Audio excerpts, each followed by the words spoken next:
Kisah berawal dari dua orang pemuda yang sedang membuat grafiti di sebuah rumah orang kaya dengan menuliskan "I come by".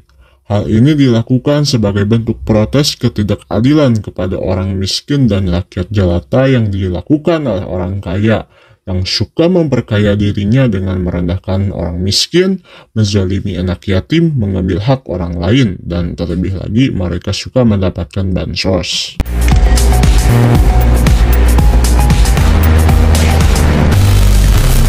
Setelah mencoret-coret dan membobol rumah orang kaya tersebut, mereka lalu bergegas kabur tanpa ketahuan sama sekali. Ada Toby dan temannya yang mirip Korigor yang bernama Jay. Mereka berdua sadar betul hal yang mereka lakukan adalah ilegal. Tapi demi membela orang miskin dan terkenal di sosmed, apapun akan mereka lakukan.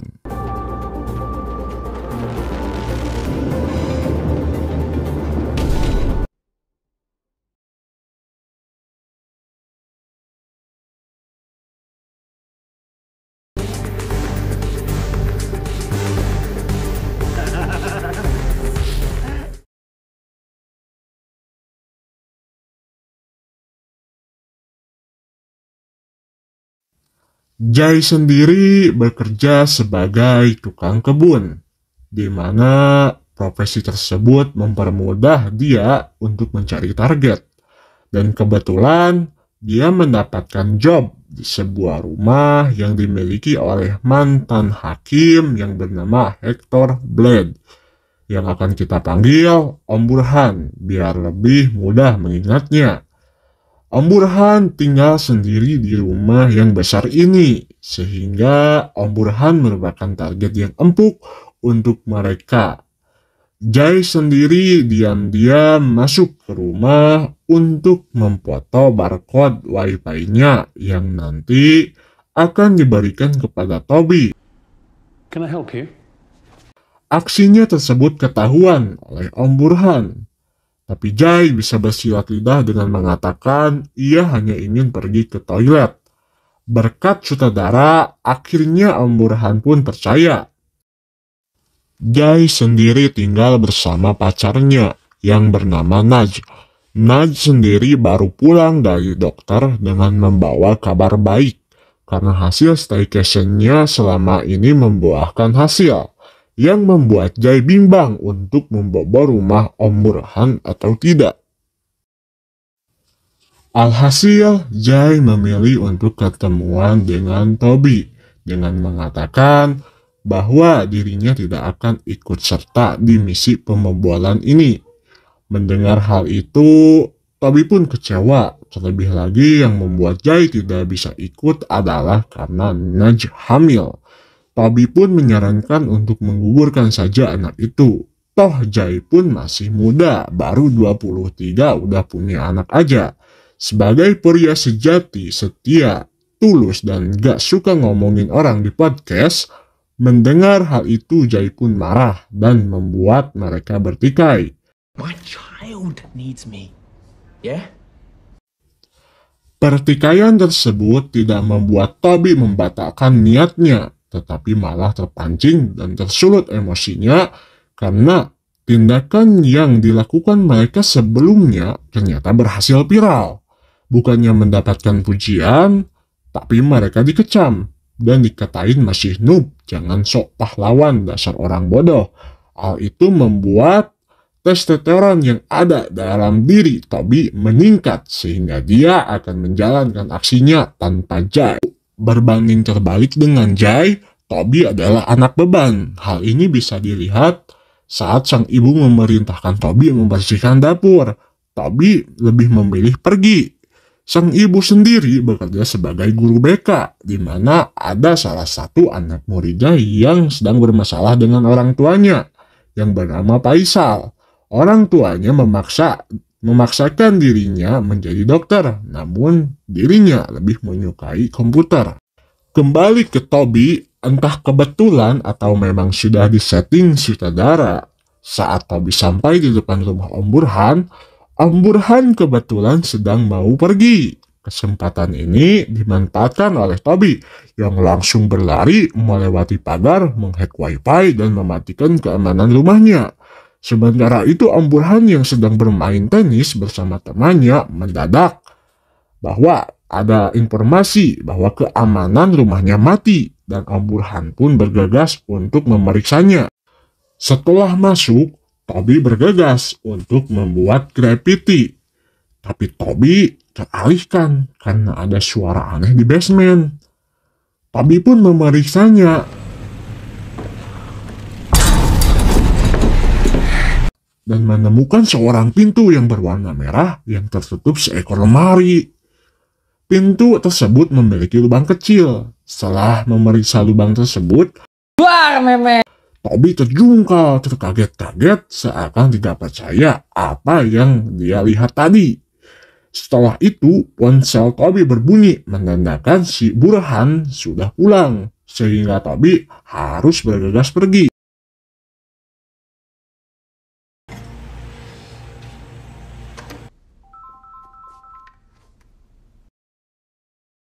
Assalamualaikum, Mamang. Hold on. Setelah berhasil keluar, Toby langsung menemui Jay di apartemennya dan menceritakan apa yang ia lihat. Tetapi Jay menyuruh Toby pergi dan urus urusannya sendiri dan jangan libatkan dirinya lagi dalam masalah ini. Masih kepikiran dengan hal tadi, Toby pun menghubungi polisi untuk menggeledah rumah Om Burhan. Berharap polisi bisa mengungkapkan siapa sosok sebenarnya Om Burhan. Pagi pun caang, polisi pun datang dan menggeledah rumah Om Burhan. Tetapi saat polisi ingin memeriksa basement, Om Burhan pun langsung bercerita tentang temannya yang ternyata adalah atasan kedua polisi tersebut. Alhasil polisi tersebut kena mental, tidak berani dan memilih untuk pergi. Dari kejadian tersebut, Om Burhan sadar bahwa benar-benar ada orang yang masuk ke rumahnya. Kisah gulah gulana masih menghantui Toby yang ingin mengungkap siapa sebenarnya Om Burhan. Toby akan membobol kembali rumah tersebut, tapi sebelum itu sang ibu memarahi Toby yang tidak membereskan dapur sesuai perintahnya. Tapi Toby malah berkata kasar kepada sang ibu. Alhasil, sang ibu darting sehingga berkata, "Kamu tuh dasar beban, pengangguran, tiap hari buka TikTok, YouTube, ngebokep tiap harinya, dasar anak kebagong kamu." Mendengar hal itu, Toby pun marah dan memilih untuk pergi. Tidak bisa membiarkan ketidakadilan merajalela, Toby pun nekat kembali masuk ke rumah tersebut, tepat saat Om Burhan pergi. Bergegas membuka pintu merah itu, alangkah terkejutnya kita semua. Ternyata di balik pintu tersebut ada pemuda dengan tubuh kurus kering terkurung di ruangan ini, dengan luka di sekujur tubuhnya. Toby pun berniat menolongnya dengan membawanya keluar, tapi bersamaan dengan itu Om Burhan merasakan tak enak hati dan kembali pulang ke rumah sambil membawa sebuah tongkat untuk berjaga-jaga. Siapa tahu ada orang asing yang masuk lagi. Toby pun membawa kembali pemuda tersebut ke ruangan tadi karena si Burhan sudah menanti di depan pintu. Sementara itu dirinya bersembunyi di lemari. Dengan tekad yang kuat, dengan tagihan pinjol yang belum lunas, kreditan open BO yang belum lunas, dan ingin membuktikan ke ibunya bahwa dirinya bukan beban, Toby pun memberanikan diri. Ia mengambil palu dan berlari ke si Burhan dan ingin menggetok kepalanya pakai palu. Lalu tiba-tiba, ya, akibat durhaka ke ibunya, Toby pun ketiban sial. Dia terpeleset dan terjatuh di hadapan Om Burhan. Om Burhan pun langsung mendiskon nyawanya Toby, lalu membakarnya dan membuang abunya ke toilet. Wow.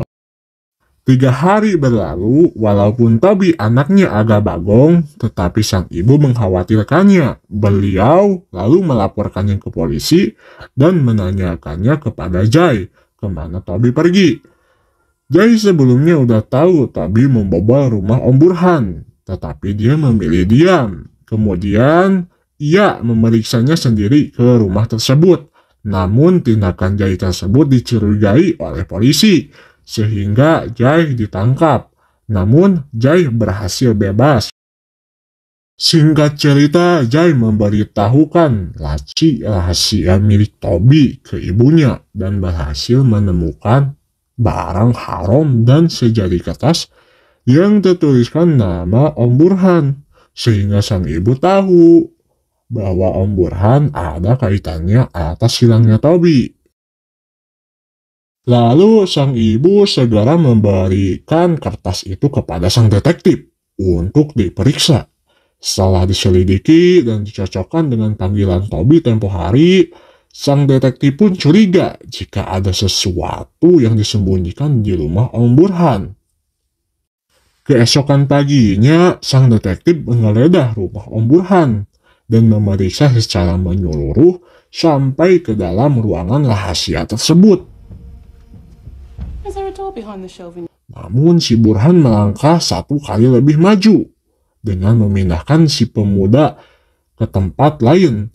Tak puas dengan itu, si detektif terus melakukan pemeriksaan sampai menemukan lubang kecil di pintu itu. Ternyata bisa dilihat dari satu arah, lebih tepatnya dari luar ke dalam. Hal itu membuat Om Burhan marah, lalu tiba-tiba ya, karena tidak bisa menahan emosinya, Om Burhan pun melakukan hal itu dan kejadian tersebut dianggap mengganggu penyelidikan polisi, sehingga si detektif pun membawanya ke kantor polisi. Di sisi lain, si ibu terus memperhatikan si Om Burhan. Seperti yang kita ketahui, tidak sulit untuk Om Burhan bisa bebas dengan mudah, karena beliau memiliki teman seorang polisi. Mendengar hal itu, sang ibu menjadi cemas dan tak tenang hatinya dan berniat untuk menguntit si Om Burhan siang dan malam. Sampai suatu ketika Om Burhan sedang dipijit oleh pemuda tampan dan pemberani. Didengar dari percakapannya, kita bisa mengetahui bahwa Om Burhan itu adalah pencinta lubang kerut, alias suka main petang-petangan. Om Burhan pun mengajak si pemuda tersebut ke rumahnya untuk minum minuman khamar. Sampainya di rumah, mereka berdua pun bercakap-cakap sambil meminum khamar. Si pemuda pun mulai pusing akibat minumannya yang dioplos obat-obatan. Kamu kalau capek kamu istirahat aja. I only share this story with very special. Mau ngapain, Om? Buka celana. Can I use the bathroom first? Setelah pemuda itu pusing, bagi Om Burhan itu adalah kesempatannya untuk mentus bolnya. Beruntung bagi si pemuda bisa lolos lewat jendela akibat Om Burhan lalai. Di mana Om Burhan mau mengajar si pemuda tersebut, namun beruntung ada sang ibu yang selalu mengawasi si Burhan, sehingga Om Burhan tersebut mau menangkap pemuda tersebut tidak jadi karena ada si ibu. Si ibu pun menolong pemuda tersebut. Sang ibu pun semakin mencurigai si Burhan. Beliau menggeledah kembali kamar Toby, siapa tahu mendapatkan informasi. Dan benar, sang ibu mendapatkan sebuah flashdisk. Namun, setelah dibuka, flashdisknya di-password dan sang ibu tidak bisa membukanya. Tetapi, beruntungnya si ibu mempunyai murid yang jago komputer. Ya, murid itu bernama Faisal. Kembali ke si pemuda, pas pulang kerja, ia dihampiri Om Burhan yang mengajaknya pulang bareng. Sempat menolak, namun Om Burhan mengancam akan melaporkannya bahwa si pemuda ini adalah imigran gelap. Mendapatkan ancaman tersebut, pemuda itu pun diantar oleh Om Burhan. Seperti yang kita ketahui, pasti pemuda itu diebol paksa oleh Burhan. Setelah pengebolan paksa itu, ya, si pemuda itu menjadi target baru Om Burhan. Sambil melihat HP si pemuda yang berisikan chat dengan sang ibu, yang akhirnya Si Burhan tahu bahwa wanita yang selalu mengunjitnya itu adalah ibu dari orang yang ia diskon nyawanya, yaitu Toby. Si ibu terus mengamati si Om Burhan setiap harinya, sampai sang ibu mendapatkan telepon dari Faisal bahwa flashdisknya sudah bisa dibuka. Setelah mengetahui bahwa isi dari flashdisk itu bukti bahwa anaknya dan Jai adalah sang pembuat graffiti icon by berupa foto, si ibu langsung menemui Jai dan memperlihatkan foto tersebut. Si ibu tidak mempermasalahkan itu. Kedatangan sang ibu hanya untuk meminta bantuan Jai untuk menangkap si Burhan. Tapi Jai tetap kekeh tidak mau terlibat. Alhasil si ibu mengusir si Jai keluar dari mobilnya. Alhasil si ibu nekat masuk ke rumah itu sendirian saat si Burhan keluar rumah. Setelah masuk, si ibu mulai menggeledah rumah tersebut, tapi tidak menemukan tanda-tanda keberadaan Toby. Sampai tiba-tiba, ya, si Burhan sudah ada di dalam rumah. Lalu terjadi pertikaian kecil-kecilan antara om-om dan ibu-ibu. Berhubung si ibu bukan berasal dari plus 62, jadi si ibu kalah oleh Om Burhan yang membuatnya pingsan. Si ibu pun disekap di basement sambil harus menyaksikan si Burhan yang sedang memotong-motong si pemuda Kang Pijit.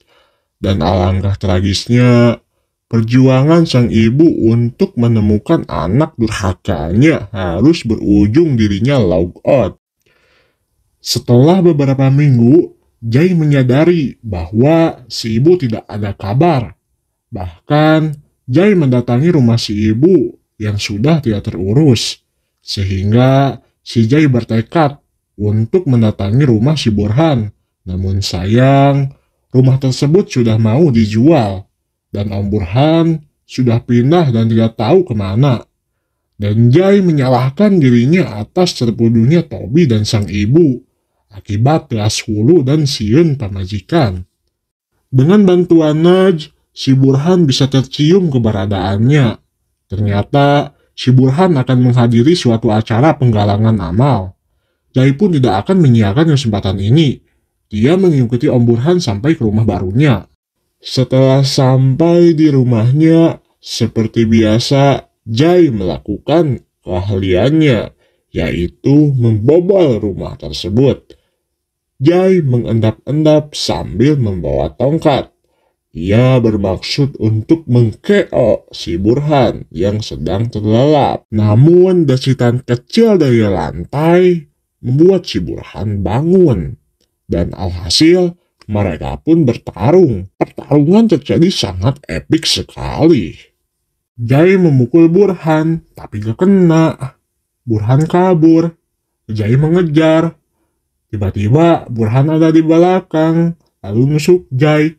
Jai pun jatuh dari tangga, dan akhirnya mereka cekek-cekekan. Dan pemenangnya, ya Jai. Sungguh pertarungan yang epik. Setelah mengalahkan Burhan, Jai berlari ke basement dan membebaskan si pemuda. Dan akhirnya polisi pun datang. Si Burhan kena batunya dan tamat.